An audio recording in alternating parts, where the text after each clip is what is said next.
intro. I always have to do the Bradley. You do the intro. Intro us. Ladies and gentlemen, boys and girls, children of all ages, it is the moment you have all been waiting for. That's right, it is the first episode of season 3 of the Secret Podcast. That's right, you didn't mishear me. There is no more shh, because it's too damn hard to spell. Woohoo! So we are the Secret Podcast, and this is episode 1 of our 2020 season. We've got, of course, George and Brett here with us. I'm Bradley. Woohoo!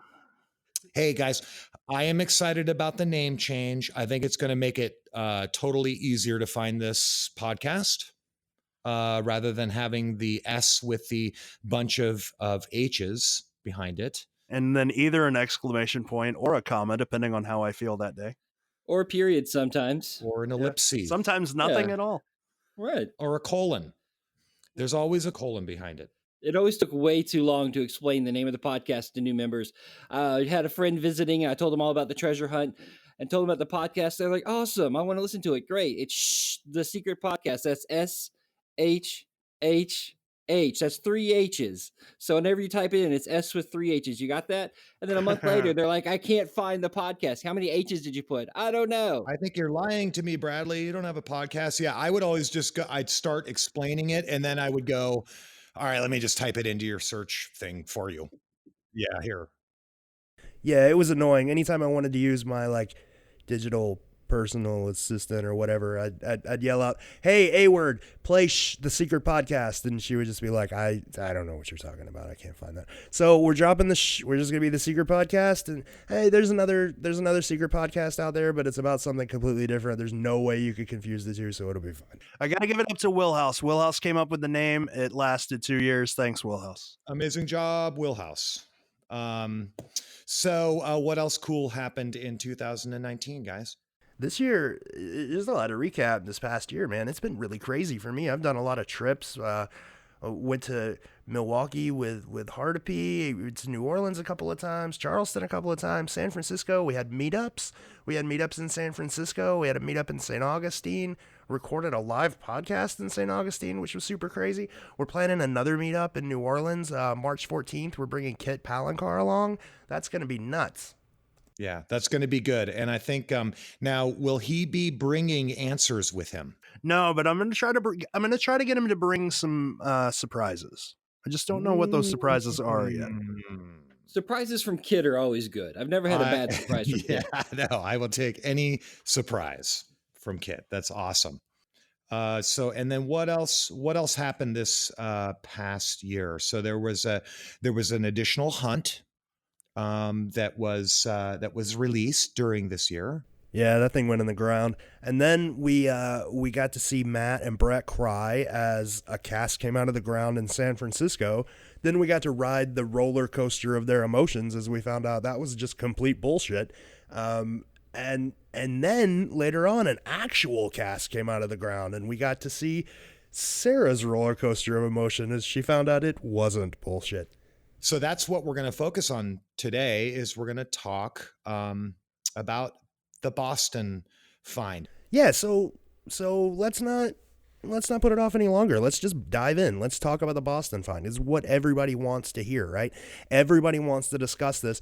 Nobody knows what's going on. People have been talking about it for 3 months. Nobody can get an actual answer. So first off, I guess for people who haven't seen the episode, if there's anybody out there who hasn't seen the episode yet, Bradley, why don't you walk us through what's basically become Jason Krupat's weight loss journey? Like how did the show present Jason's solve? All right. So in the Baston episode, Jason took Josh Gates on his travels through Baston to find where he inevitably found the cask at the end. So to begin his journey, he started with Thucydides and Xenophon, or as Brett likes to call him, Thucydides. And Thucydides and Xenophon is definitely carved into the facade of the library. It is there. So that is where he started, point A. And from there, he took Gates over to the Christopher Columbus Park, where there is a giant statue of Christopher Columbus. And Jason explained to Josh that if you take a look at Christopher Columbus and you take a look at the image, those are one and the same. That the image, the lady in the image is modeled after Christopher Columbus, and so that's your next step in where you need to go. And then he mentions the 5 steps and then talks about the wharfs of Boston, because in the north end he has the Italian connection, and those are where the wharfs are. And he mentions that the wharfs are in the painting, and that you can divide those into 5 wharfs. So you need to take the 5 wharfs as if they are the 5 steps. And that will take you to the north end of Boston, to Langone Park, which is what the locals call the entire park. We all know that that's not actually the name of the park, but that's what the locals call the entire park. So in Langone Park, he talks about it being the middle ballpark, right? And then he talks about the green the green column of lights, and he refers to that as the bridge in the background behind the park. So at night, when that bridge is lit up, he's talking that's got to be your green tower of lights. He talked about the Coliseum with metal walls. There's a memorial ice rink right there next to the park, and he refers to that as your Coliseum with metal walls. And when you are at this park, if you are facing the water, and you are in this middle ballpark, then you have the steps behind you leading up to the church. And he also mentioned this is the area where Paul Revere got on his horse and rode and warned everybody of the British coming. The British are coming. And then he found the construction crew working on the park one day when he decided, I'm going to go and check this park out, and said, hey guys, you have large digging machines. I would like to dig. Please find this box. And they said, you're crazy. And he said, well, I'm going to talk to your supervisors. And I think that's why he got the communication and the callback rather than the other people that talked to this construction crew, because he didn't just talk to the construction crew. He made it a point to go above their heads and talk to everybody he could to make sure that somebody took the time to look for this cask while this digging was happening. And guess what? They found it. And that is what happened. I buy 0 of this. I buy 0 of it. I buy 0% of that solve. What about you guys? What do you think?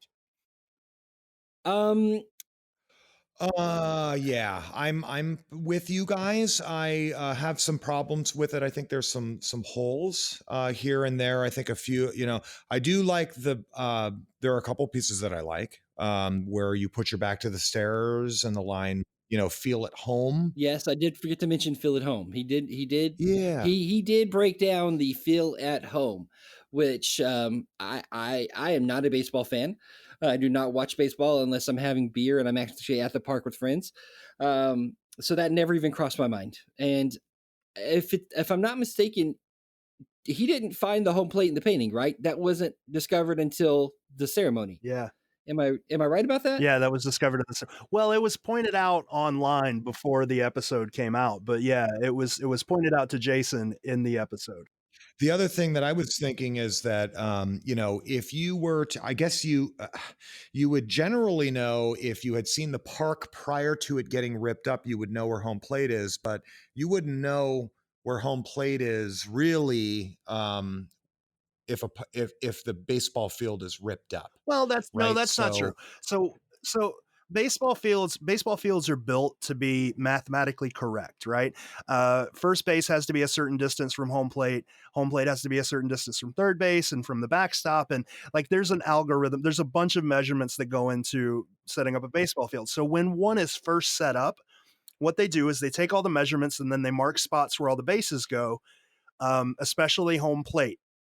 If you're being complete, you can mark all the bases. If you just want to be quick, you just mark home plate. You dig a giant hole and you fill that hole with concrete and a square piece of pipe. That way you can slide home plate in and out. And that piece of concrete is generally like 6 inches underground. So even if they're tearing up the ball field, you still know exactly where home plate is because you can still see that piece of concrete. Okay, so there's a marker in there, so you could generally tell where if you dug something up that's feet away from home plate, in theory, you would know that it's near home plate.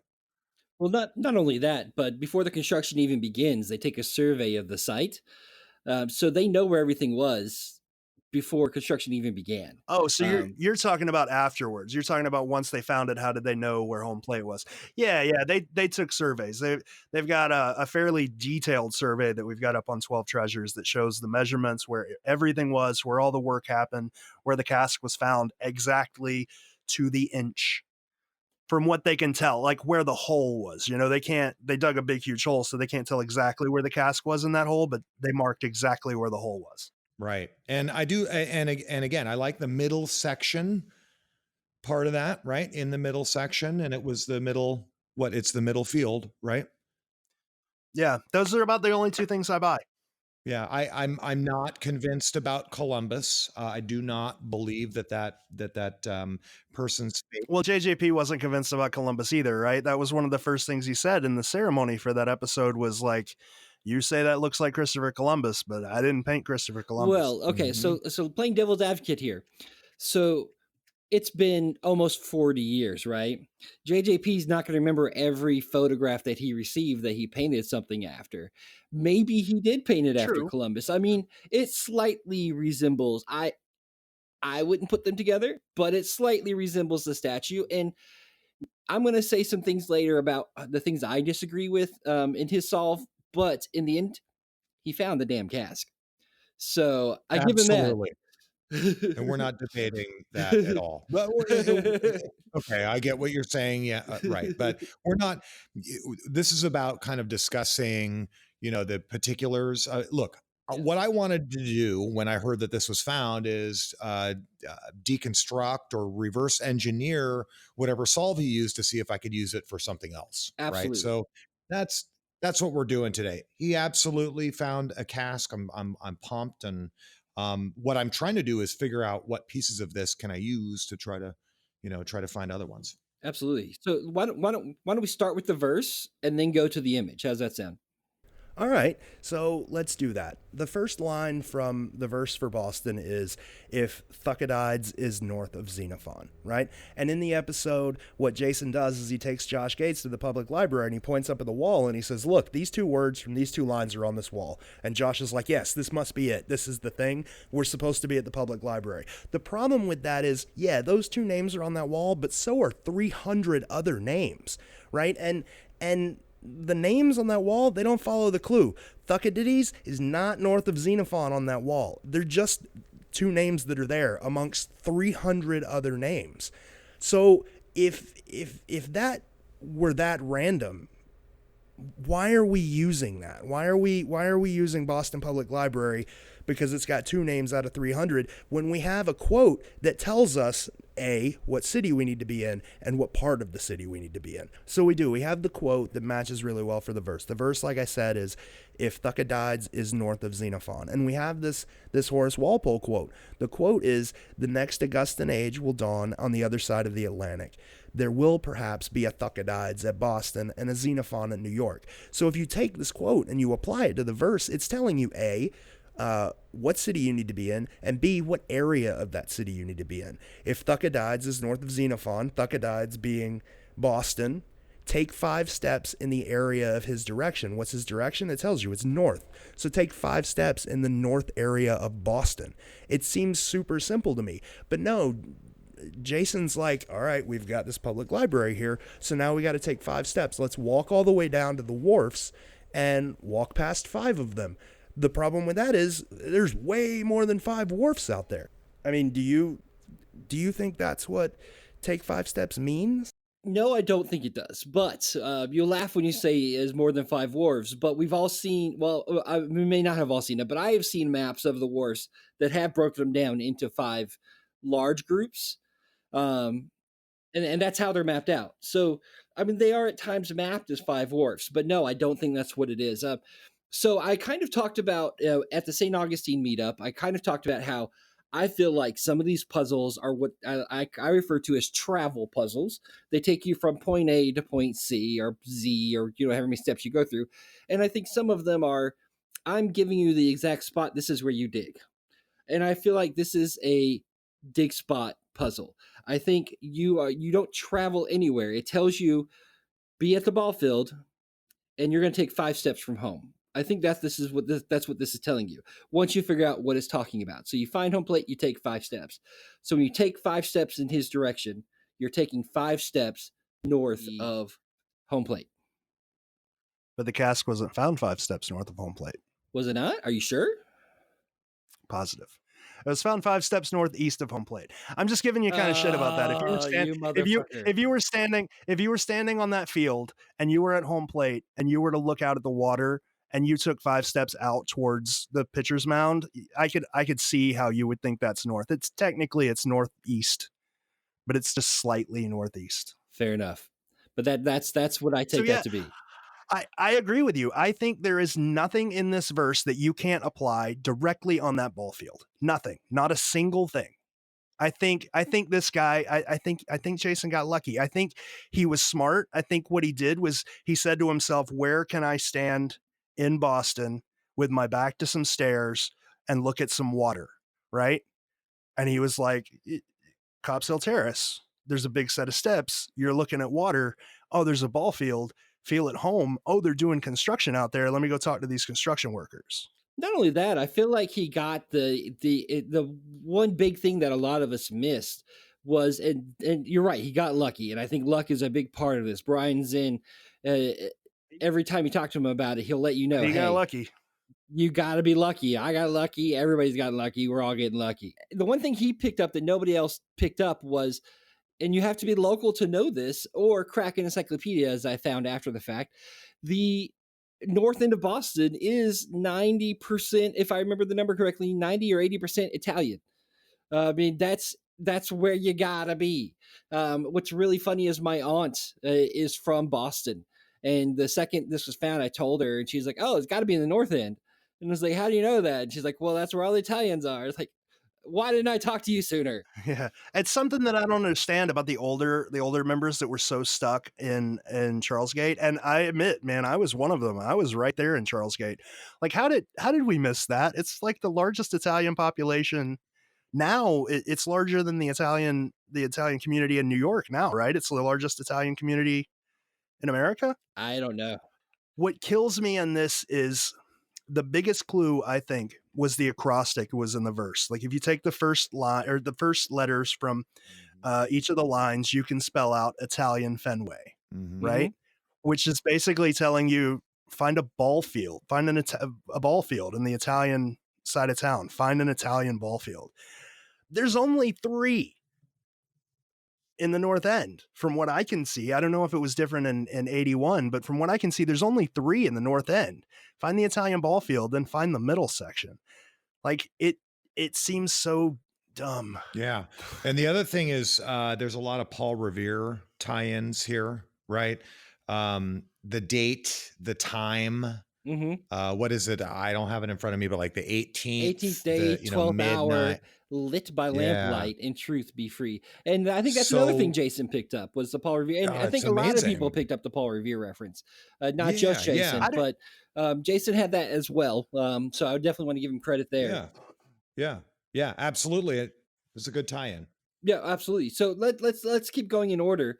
So our next thing is the Green Tower of Light. So Jason says it's the big bridge behind. I say it's the literally green column of lights at the ball field. I mean, that's what you had. You go there at night to play a game of baseball, and you have these large green tower of lights. I mean, it's pretty straightforward. Yeah. Yeah, it's either this big green bridge or the literal green tower of lights, like Occam's razor. Right. So that's my thoughts on that. In the middle section, we all agree with Jason. It's the middle ball field. In the middle section, there's 3 ball fields. It's the middle one. Near those who pass the Coliseum with metal walls. So I think we all agree those 3 lines go together. Near those who pass the Coliseum with metal walls. So what is the Coliseum with metal walls? I have my opinion. What's your guys's? I think people have been reading that, and I think you sort of just read that line wrong. I don't think it's saying near those who pass a Coliseum with metal walls. I think the metal walls are describing the people who pass the Coliseum. Like if you reword this, it's like near those who pass the mall in cars, right? I think the Coliseum is the ball field, And I think those who pass the Coliseum and metal walls is Ironsides. Like Ironsides being within sight of that ball field is too perfect for metal walls. It's just too perfect. Me too. And this is another Occam's razor thing, man. It just makes sense. I got to disagree with you 100%. And here's why. So you have huge metal link fencing around this ball field, and anybody that's passing the ball field, they're not sitting there watching the game. They're passing the ball field. They're walking by this metal fence. And I mean, that's the simplest explanation to me. You think a chain link fence is a better fit for metal walls than a ship that's within sight? It's just right over there. That's literally named Ironsides. We're splitting hairs here, but ultimately you get to the same place, and we're both agreeing that it's just describing the area. Yeah, absolutely. And I think that's what's important for people to see here is that we don't necessarily even agree on these things. So please, when you're in the communities and you have a disagreement and you have a different opinion, share it. Yeah, totally. And like, look, if we're talking about wordplay, which these verses are a ton of it is about wordplay, iron and metal walls and sides. I mean, it's pretty much spelled out right there. That's the way I feel about it. Oh man, you're so wrong, but that's okay. So that's okay. I can be wrong. I'll be wrong and find a cask too. I would love to be wrong and find one. Wouldn't we all? But so hey, it's one of those things. So Jason says you face the water. We say you face the water. It makes sense. You're back to the stairs. Copsail Terrace. Exactly. Feel at home. We all agree. Home plate. Still slapping myself for not getting that earlier. Here's one that I don't know that anybody still knows for sure, except I don't think that we have 100% certainty on this. All the letters are here to see. I think that JJP may have said something like it could have been the letters on the ship, but who knows? Yeah, JJP said that he painted the semaphore flags in the painting. So it would kind of make sense that it was the semaphore flags, and it was calling out like, you can see this here, but you can also see it in the painting. Like a double confirmation. I'll buy it. Yeah. All right. 18th day, 12th hour, lit by lamplight. I think we all agree. No question. Yes, that was when Columbus rode on his horse and told everybody that the British were coming. George Washington swam across the... Yes. So yeah, Paul Revere's midnight ride, which wasn't the 12th hour, but whatever. Right. It was the 24th hour. Yep, exactly. That's fine. I'll buy it. It wasn't noon, is what you're saying, right? Yeah, it wasn't noon. Paul Revere's midnight ride was not at noon. They didn't attack Boston Harbor at noon on the 18th. Okay, done. So the last line. Anybody have a clue? I've got nothing. Nah. In truth be free. Brush music hush, man. It doesn't need to mean anything. You already know where you're at. You already know what you need to do. It's just a way of closing out a verse. Okay. Bradley, what do you got? I got nothing, man. I have no idea what that means. What do you think, Brett? I got nothing. Great. I literally have nothing. I think I agree. I think it's a way to close out the verse. I mean, I've heard a lot of, there are biblical references. There's the Veritas truth motto from Harvard. Is it a relation to Harvard? Right. I've heard that. Yeah. I think that's the most convincing thing I've heard. There's also somebody mentioned possibly so the park, I mentioned this earlier. The whole park is not actually Langone Park. The park where the middle ball field is Pupolo Park, and Pupolo Park was named after actually a very famous court case, an Italian gentleman, and maybe it's got something to do with his court case, but who knows? So the only I've heard that a lot as well. A lot of people try to tie in Pupolo to this puzzle. What I would ask is there any clue in Chicago or Cleveland that requires you to open a book? Like a verse clue. Is there a verse clue that requires you to know the history of anything? Chicago just kind of walks you along a path, right? Yeah, it's a short path, but it's a path. Lincoln to, yeah, it's a short path, but everything's kind of right there. And then they go fence and fixture, and Yeah. you're supposed to recognize that.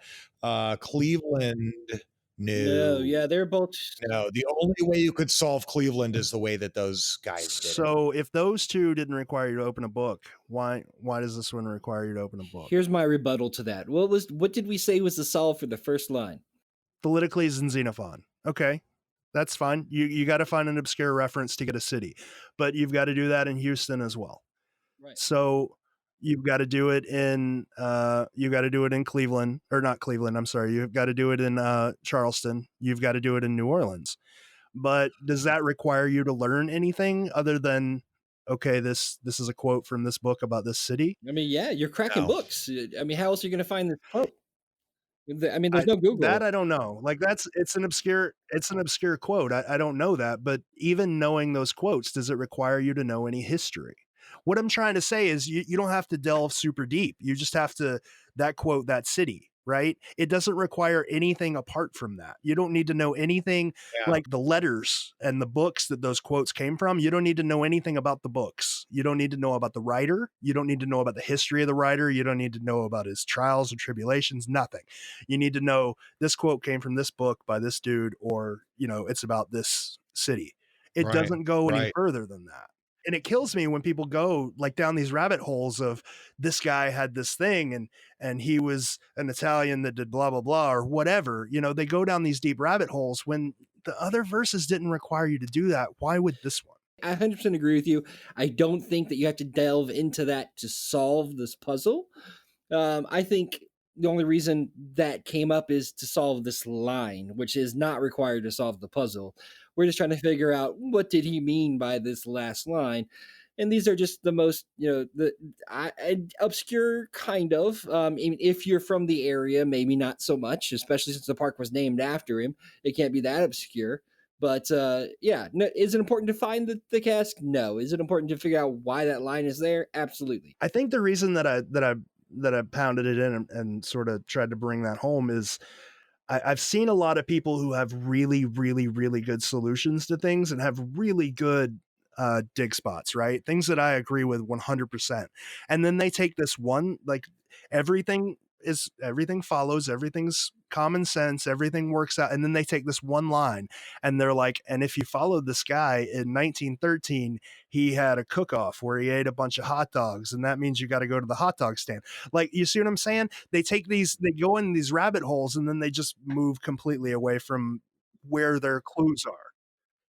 Because they're trying to make their answer fit the Exactly. verse instead of the other way around. Exactly. And it's just, I want to try to discourage people from falling down that rabbit hole as often as I can, because the three that are solved, you didn't seem to have to do any of that. And the things that are commonly accepted to be solved, you don't have to do that either. So why are we doing that now? Okay, wise guy, which line of every verse is the throwaway one? I don't know. I think you'll know when you were on site. I think I'll say that in Truth Be Free, Jason didn't need to dig anything up, right? No. Brush music, hush. The Chicago guys didn't need hush to solve anything. If it doesn't require an explanation to solve the puzzle, why are we trying to give it an explanation? Because we want to know. Well, A, because we're inquisitive, but B, because we don't know doesn't mean that it's not required to solve the puzzle, right? We solved it without it, but it doesn't mean that it wasn't intended to help you solve the puzzle, right? Like, for instance, we've got Chicago. They found it, and they missed several clues that they didn't solve that were clearly meant to help you find the cask. So just because we don't know doesn't mean it's not a key element to finding it. And if we can figure it out, maybe it will help us find others. All right. Yeah, I'll buy that. I look at Cleveland, and I look at Boston, and I look at Chicago. And if I take all of those lines separately, I could lose myself in so many rabbit holes and never solve this puzzle. But when I take them all together, they just explain themselves once you're at the dig site. And that's what makes this puzzle hard, the ones that are solved don't seem to be like what we assume forest fence to be, right? Like a path, like you put in where warm water salt or whatever, and then go to the home of brown or whatever it is, you know? Oh, It, I thought you meant fake. it seems like it really seems like you have to just be at the right place at the right time and then go, oh, all this shit makes sense. And that's what's making this puzzle hard. Right. I don't know. Just my opinion. We had this debate before. I mean, like the more time goes on, the more we overthink it because we think other people have missed stuff and ours solve has to be correct. And so we Google, and now we have the Google machine, and it just takes us down these giant rabbit holes when probably you're meant to be right next to the dig site and see all the stuff or relatively close, like you were saying for Chicago. So I couldn't agree with you more. It's really hard to avoid doing that, but maybe that's one thing we could learn from Baston is now that we know where it was and we have the verse, but we don't know, we can't all agree on what the solve should be. Maybe we should throw the conventional wisdom out and just try to simplify it. And I think we've been doing that. Yeah, this thing would have never been solved if the conventional wisdom hadn't been thrown out. I mean, I went back and listened to the Baston podcast. We didn't even mention this area. Mm-hmm. Like I've been saying it since this thing's been found. This proves that all of us old dudes, like, we don't know shit. I don't know why you're listening to me right now. Yeah, and this is the first time I've heard the word Pupilo. I didn't know it was pronounced Pupilo, guys. Pupilo. Oh God, did I say it wrong? Pupilo. I don't know. I could very well be saying it wrong. I think it's Pupilo Park. Yeah, well, it just goes to show you it's not a common. What's funny is that nobody that lives there calls it that. Nobody that lives there, I don't think, even knows that's the name of it. It's fun to say though, Pupilo. It is. It is fun. Yeah. So we talked about the verse. Let's talk about the image. Okay. So we know because JJP took a moment in this awesome ceremony they did in the show and pointed out a few things for us. What do we know? We know that she looks like a witch. And we didn't get an explanation for that necessarily. I'm thinking Salem witch trials to get you to the general area. Yeah. That's what I'm thinking. She doesn't look any more like a witch than any of these other females in these images. That's the bad thing about it. I didn't get witchy vibes either, but that's what he was going for. He let us know that her hair is shaped as much as he could and keep it, not obvious, like a baseball diamond, which I get that. I could see that. He showed us how Baston is spelled out in the image, which I would have never in a million years gotten. No, never. And that's why everybody's like going back through all the images trying to find city names in them. Like if you hadn't actually seen him like use his finger to like show you where they all are, there's no chance I would have gotten. No, but I'll tell you this: if he would have said Baston is spelled out in this painting, I would have found 10 different ways to spell it out in the painting, but none of them would have been that way. There you go. Yeah. Let's see. What else did JJP mention as far as the painting goes? Baston pops. So that bubble's going to pop. So that came out a little later. Something he said off camera that Brian and Andy told us about was he remembered that the bubble going towards the bird was supposed to be the Baston pops, which every time I love JJP's art. I think he's an amazing artist. He's so creative. And then he painted the Baston pops. Like what the hell is that even? Who could have ever gotten that? Is it like, still a thing today? Did they still do the Baston pops? The Baston pops? Yeah, they're still.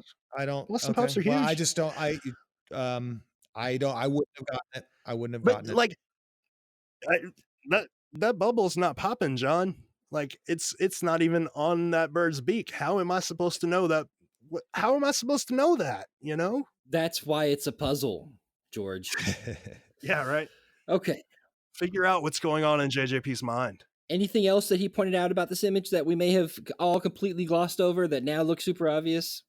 The semaphore flags, home plate. Home plate. There we go. That's what I was waiting for somebody to pull. The home plate. Yeah. God damn, the home plate. It's so obvious now. It's so ridiculously obvious. And the leg stepping away from home plate. to even make it more obvious. Yeah, there's a foot there. I mean, that's good. But if you were to find that in there, you'd go to Fenway, you know? Not if you would put the entire puzzle together, right? Like just like with Chicago, if we didn't know it was in Grant Park, if we didn't know where it was, he could have pointed at that fence post and went, "This is a fence post," and we would have been like, "Well, who would have ever known that?" But if you had figured out using the puzzle that this was in the Italian ball field in North End, and you had figured out the ball field, you would have seen, oh, that's home plate and a foot stepping on it. But we were all like, it's at the two C's or whatever. That little shape didn't matter to us, so we weren't looking for it. I completely agree. I never bought into Fenway, but I was 100% bought into the two C's. If I ever went to Boston, I was making sure I went to those two Oh, yeah. C's. I made plans, man. So yeah, I made absolutely. plans to go to Boston. I went there, I looked, I was like, okay, yeah, kind of looks like that. I like one of mine and JM, like my favorite arguments with JM was he thought that the cask was buried on the other side of the like a pump house or an electrical house next to their like the steps leading up to the pump house, and I thought it was right next to the two C's, next to the steps leading up to the two C's. Like we argued over that for hours, and we were both just wrong. So But wrong. there's Not even the stairs right side of there. the- There's stairs in the two C's, you know? The one thing I remember the most about your Boston episode that you guys did was talking about the stairs facing the water, and how convincing it was. That one spot was where the stairs were facing the water. The thing that kills me now is they're not stairs, they're steps. You know, Oh yeah, they're, good they're point. they're just steps. Like those stairs at Langone Park, those are stairs. You know, 4 steps up. Mhm. I don't know, man. We were just so focused on that thing, and it killed us. Now, this is really interesting. I don't know if you guys agree, but one of our community members pointed this out after the find. And I tend to agree. If you look up above her head in this circle, you've got the American flag, which is always flown at any sporting event in the United States. And then you've got a baseball and a baseball bat, which we all used to think was a crack in the concrete. What do you guys think about that? That looks like a feather to me. I mean, JJP's an obscure painter, but he's better than that. You know, the things that once he's pointed out, things are clues. You're like, oh yeah, that's exactly what it's supposed to be. You know, aside from her hair being a ball field or whatever, but the semaphore flags, oh yeah, that's exactly what that is. Okay, the Boston Globe, that's exactly what that is. I don't know, like home plate, he so creatively put home plate and a leg in her dress in a way that we missed it for 40 years.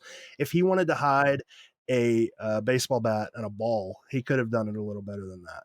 What I get from him talking on that episode was he pointed out 4 or 5 things that you needed to see in this painting. They're exactly what they say they are, and nothing else matters. All right, not every single line in this painting has to be a clue. You're right.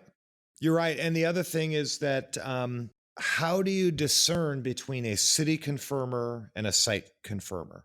And that's what I thought I was going to get from this find. What's just the Boston Globe, versus, oh, that's the two C's. That's that's with the little stairs between them. It's got to be that, right? Yeah. And this didn't help me very much. And I'm a little bit bummed about that, but at the same time, I'm glad it was found because we got a little bit more insight into how JJP does these things and draws clues in here. So there's going to be a lot of wittiness in this, like the Boston Pops clue, right? Mm-hmm. Yeah. But I don't know that we're ever going to have an answer to what's a city, what's a state confirmer until you actually until it's found, find it. I do think the JJP being on the episode helped with one thing. Kit said a while back that people need to start thinking about these paintings like an artist. Like an artist wants to tell you a story. An artist wants to represent something in their art. And nobody really understood what he meant by that until we have an example. The Boston Globe. A bird popping a bubble, the Boston pops. He's trying to illustrate something. Like he's trying to put a story together. He's not trying to hide little words or hide things that you have to microscopically see. You just have to understand what he's trying to explain to you in the painting. I don't know, man. In the Fort Raleigh painting, yes, I called it the Fort Raleigh painting. It's probably not in Fort Raleigh, but it might be. But anyways, in the bottom right corner, man, there's something there. There is something there. I might need better drugs to be able to see it, but there's something there. I don't know what. There's something going on. But anyways, I digress. So that's our breakdown of the image and the verse. So guys, take that information as you will. If anybody has any questions, concerns, comments, we've got a Baston page. It's still there. It's not very active anymore because it was found, but jump on there. We'll be happy to discuss, because I completely agree. And just like Brett was saying at the beginning of this conversation, in order for us to move forward, we've got to kind of work some of these backwards to figure out what we're missing. There is some method to this madness. Let's figure it out. Yeah, I just fear that Baston isn't going to help people as much as they had hoped. You know, people with their big overarching theories that wanted some sort of confirmation from another find, or you know, a clue to how things worked in like the grand scheme of the puzzle. This isn't going to help them at all. Like did this help you, Brett? Did it help you at all? I wish it did help me more. You know, I wanted it to so bad. And that was my first thing, besides celebrating the find, was, oh my God, you know, this is going to reveal all of everything, you know, and it didn't quite for me. Damn though, I am so pumped for him. He's a hero. And Jason is who I'm talking about. And boy, that ceremony couldn't have been better. I am not a crier. I definitely had tears in my eyes during that ceremony. It was very heartfelt. They did such a good job. Yeah. The extra touches that Brian and Andy added to the thing were just so cool. And the whole thing was done very well. Yeah. I asked Brian when we were at dinner before the St. Augustine meetup, I asked him what the most surreal thing from that ceremony was. And he was like, it was after the ceremony. He was like, me and Rob and JJP all climbed into a limo and we rode to the airport together. He was like, do you know how weird it is to ride in a limo with JJP to the airport and just have small talk? Like, that's crazy. God, secret royalty. There it is right there, you know, like the master class of The Secret, and they're all together going to the airport. And, you know, I have mixed feelings about the whole thing. But most of the mixedness is selfish. You know what I mean? Like I wanted to learn a little bit more or get a little bit more of an answer. But overall, I am so fired up about this, and it was awesome. It was just so well done. And EU did an amazing job. They did an amazing job. And I think the problems that we have with this solve comes from some problems that EU had. That's not necessarily their fault. And I think to understand why we were presented with what we were presented with, we kind of have to understand the story of how all of this happened, like from the start to till the episode airing. So I think it's important to just break down exactly how we found out about Baston. Right? You guys cool with that? I am cool. All right, let's just get into it then. So on October 11th, 2019, a guy named, and I wish I was making this up, but I'm not, a guy named Please Leave Blank posted on 12 Keys, which is the subreddit dedicated to The Secret. He made a post called Willing to Try Your Baston Solve. And the guy basically said that he was a local, and that if you had anything in Baston you wanted checked out, you wanted pictures of, you wanted him to dig even, he would do that for you. And shortly after he made that post, a guy named Crackerjack115 replied that his inside sources told him it was just found in Land Gone Park. Now, offers to check things out by locals, that happens a lot in the subreddit, but people coming in saying, hey, this cask was just found, that doesn't happen very often. So people were really quick to call bullshit on Crackerjack, especially Bingo, who was on the live stream, is a local to Baston, and even me. To be honest. After he was called out, Crackerjack went on to say that his friend works for a construction company and said that it was found under home plate at Land Gone Park, and that EU was interested, or that EU was involved, rather. So what I did was I got a friend that worked for EU, and I fired off an email to him, and he's like, man, I haven't heard anything about this, but let me dig into it. So I went back to the subreddit and I was like, hey, I just talked to EU. They don't know anything about this, so it's got to be fake. Crackerjack eventually came back and he was like, in order to confirm this a little bit for you, I've got this internal email from the construction company. And he posted the internal email. And here's what the internal email said. It said, so as many of you are aware, Langon and Pupilo is currently under construction. And as with most sites in the city of Baston, there is a history. Everyone knows about the Great Molasses Flood, but did you know about the secret? Neither did I. If you read the full history of the secret, you may find it to be a very fun and cool story. I only heard about it this week early on during demolition. Within the first week of the contractor being on site, an individual stopped by the construction site and informed the general contractor that he believes that one of the artifacts was somewhere within the park. The individual, I assume is a Baston resident, has been stopping by the construction site on a weekly basis inquiring if anything has been found. Well, sure enough, it was discovered last week. I'm not sure what makes him an expert, as I've never personally interacted with the gentleman, but the contractor did notify him as a courtesy, and now the Discovery Channel is interested. Read through the email chain below and follow the link for the complete story when you have time outside of office hours. I cannot make this stuff up. So this email added a little bit of validity, but the story just kind of stopped. What else can we do? We've emailed EU. EU's got no idea what's going on. And all we've got is this guy's word and a screenshot of an email. What made this legitimate was a couple of days later, Expedition Unknown posts this rush video of Josh Gates with, like a selfie camera running through an airport saying that he's leaving his current assignment because he has breaking news about a story that Expedition Unknown has been working on closely. Once that happened, everybody kind of went nuts. We all assumed it was about the secret because of the Reddit post. It was a little too coincidental to be anything else. People were saying maybe they found Amelia Earhart's bones or whatever, but that just didn't fit the sort of timeline of what was going on. A couple of days after that, I get a phone call from a guy named Michael. You may know Michael. He was on the live stream about Baston. What he told me was once he saw the video that Josh Gates posted, he got a little worried. Because his solve was also in Langon Park, and he had also been talking to the contractors. So he had just been, every day he would go by Langon Park.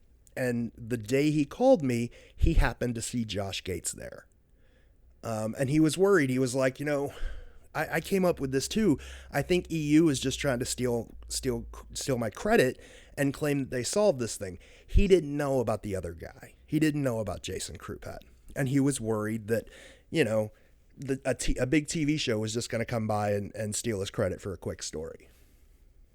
So I told him, I was like, that would suck. It doesn't seem like something Expedition Unknown would do because we got a little bit of history. They're not that kind of, production company. They're pretty honest with people. I was like, let me dig into this and let me check it out for you before you freak out. So I made a couple of phone calls and I called a couple of friends of mine who live in Baston. And I was like, I got this weird phone call from a guy who says that Josh Gates is currently filming at Langon Park. Will you go down to the park and just see if he's there and find out what the hell's going on? So that's what they did. They three people went to Langon Park and they found Josh Gates. So those people in the episode that they said were crazy secret hunters just trying to steal credit, well, it was my fault. Sorry, guys. From what I understand, the one that was walking in the shadows on the phone, that one was talking to me. I know they weren't, they weren't nuts and they weren't screaming at anybody or whatever, but, you got to make good TV. So we knew. They took some pictures of Josh with the book. They sent him back, and there it is. He's got the book. He's on the site that the Reddit post said that they found the cask. It's obviously going to be true. So my friends who were there, they started talking to people. Nobody would talk, man. Everybody was under NDA, except for one guy. You see, what happened was the day before Josh got there, the production team came and had everybody sign an NDA, but one contractor was out sick that day. and he didn't sign an NDA.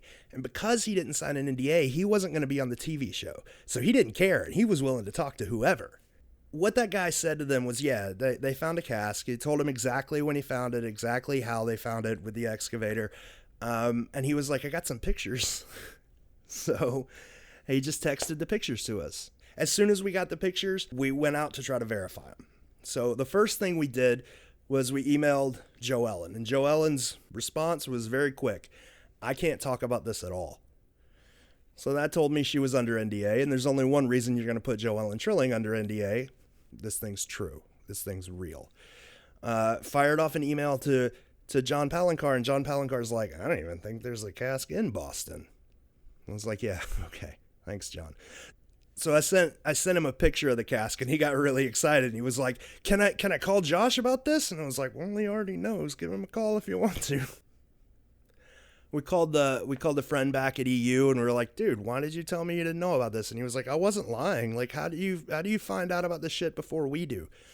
Thanks, Reddit. So that's how Expedition Unknown got there. And then they had 2 days to film.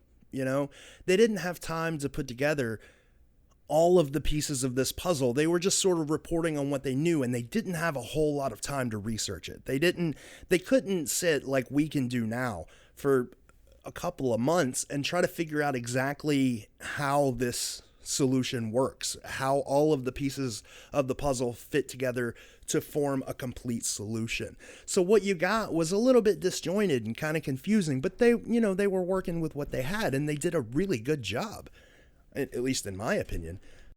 Well, and they didn't get anything wrong, right? I mean, they went with the story. They reported the story as is, and with the knowledge from the hunter that found it. I mean, how are they going to know? You know? Well, I mean, my thing is they came in with like 3 pieces of information and a cask, and they got to build a story around that. So they did have to piece some stuff together that they thought, okay, this is probably true. But I mean, their job is to build an entertaining story. You know, it's not necessarily to solve a 40-year-old treasure hunt. So they built what they thought was best, and they put it out, and it ended up being a little bit confusing to us, but it's probably one of the best episodes of Expedition Unknown ever. I guess if you're one of us, you know, and you're kind of looking at this and going, that doesn't really make sense. That doesn't really make sense. That's fine. You know, that's, was that episode made for, you know, super into it? No. Secret followers? Probably not. It was more made for, and you know, I don't know how many treasures he actually finds on a show, you know, but to actually have a find is and document it is cool, right? So you're right. They went in and they did whatever they could in a couple of days to get it out. And you know, it drew a lot of people. I think it's probably one of their higher rated episodes. Well, and one other thing that we didn't mention is when the photos were shared online. Yeah, all everybody lost their shit, but not everybody, including myself, were like, yeah, 100% this is a cask, because that's when we first found out about the burlap. And we're like, this dude's got dreads. This moon face has dreads on the underside of this. What is this mess? Right. Yeah, it didn't make sense until we were able to talk to Joellen, and what she basically said was, these things are constructed a little differently. You know, like they're poured from the same mold, but you know, if one of them breaks, they might reinforce it with a little bit of metal and make a couple of more. Then if one breaks, they realize the metal isn't working, so they might reinforce it with something else. So the interior of these things, probably a little different. Right. Yeah, absolutely. And I would be remiss if I didn't take just a moment. I don't know, honestly, if he even listens to the podcast, but just in case, and even if he didn't, he still deserves a little bit of credit for taking time out. HC, thank you for taking the time that you did spend with us when we were all trying to figure out what was going on. And a lot of what I believe to be true came from the solve that you came up with. So appreciate it, guys. Yeah. HC solve was legit, and you can listen to that on one of the past podcast episodes, when the Boston live stream. I think it's called Boston Found with a question mark, or Boston Maybe. That's what it's called. So yeah, his solve was legit. One of the things that we want to point out here, if you guys didn't pick up from the story that George was telling, is we have the absolute best community there is on the internet, and you guys are amazing. And because of this community, there are times, and which are most of the times, when something's happening in the secret, we find out about it. And we appreciate that you guys reach out and share with us, because that gives us an opportunity to share with the rest of the community, and we all find out about these things together. Yeah, it's a good thing. Like the Price family might not know where anything is, right? JJP might not know where anything is, but we can at least say in this situation, you get us a picture of a cask, and we get it in front of Expedition Unknown, Joel, and JJP within an hour. Yeah. Yeah. I mean, look, a cask is gold and is gonna it's gonna be everything. If you send us your solution for Albuquerque, we're probably not going to be able to get that in front of Josh Gates. That's just how it works. Yeah, probably not. No. The teamwork that went down in regards to Boston was crazy. Yeah. That I could sit in my office and be on the phone with like 4 different people, construction workers and people who live in Boston who are on site, and people who have solutions, and they're all working together to figure out what's going on and to basically fight people who are under NDA to get information. The teamwork was just insane. It was great. And it's funny because it reminds me of what happened when the quote unquote San Francisco cask was found. We knew pretty quickly that it was a fake, not quickly enough, but pretty quickly, because Matt called somebody that he knew, who that person was actually backing up that it might be real. We still doubted it, right? But like within a couple of hours, 2-3 hours of the news coming out, we pretty much knew. That's how tight this community is, how everybody wants to work together, and how we all want to, look, we all want a solve, but we also want to debunk solves that are not real. Yeah. Right. Or it's fake. It's just a point that should be made. There's a lot of division in the community now, especially with new members coming on with some really wild ideas, and there's a little bit of, pushback. It's important to remember that when you guys come together and work as a team, shit gets done. Shit gets done. Just keep that in mind. You heard it here first. Shit gets done. Pee-pee. God, I'm a kid. Oh, man. I know. I get Bradley going. Jesus, guys. All right, so that's it for this episode of The Secret Podcast. Thank you all for tuning in, and we'll see you soon in New Orleans.